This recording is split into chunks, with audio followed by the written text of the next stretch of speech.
when I first moved to town, it is, you got to find an image. When I first moved to town, I was wearing Wranglers all the time and just regular Justin cowboy boots. And it was, you know, I grew up in Oklahoma, and that's what a lot of people wore. It wasn't necessarily what I grew up wearing, but I got into the country scene in Dallas, and it was a lot more Wranglers and boots and starch shirts or button-down, you know, shirts, and wear them untucked usually, and I didn't even wear a bandana, but I was out performing. I used to wear bandanas when I do yard work and wear a cowboy hat. I had just beat up cowboy hats and I always do lawn work and yard work, and I got to have to wear a bandana under it just because I'd shave my head and everything to absorb the sweat, and it would, you know, it absorb the sweat. And so I wasn't doing that. I was just putting the hat on without it, and I'd get in those clubs and be sweating my ass off, and it started in my eyes.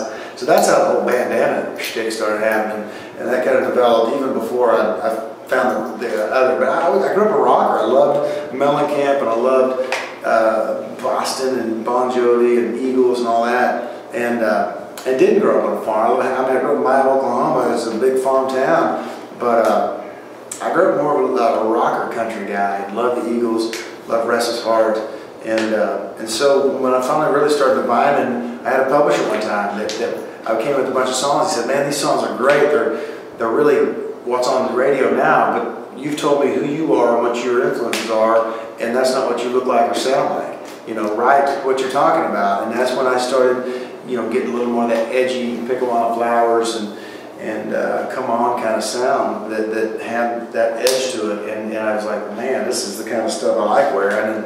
And you know, the earring and all that. I never had the earring, but I wasn't wearing it for a while. And I was like, you know what? You got to be who you are. Because if you do get a record deal, you're going to have to be that person for the rest of your life, whether you like it or not. And you know, you better pick songs on that first record that you love too, because if it's a hit, even if, don't put it on there if you don't like it. I know a lot of people that was forced to put a song on a record and they hate it, and then it became their biggest hit, and now they have to sing it every night for the rest of their lives. So, you know, it's the same thing with, you know, your branding. You just need to find out who you are and what makes you click and what makes you stand out.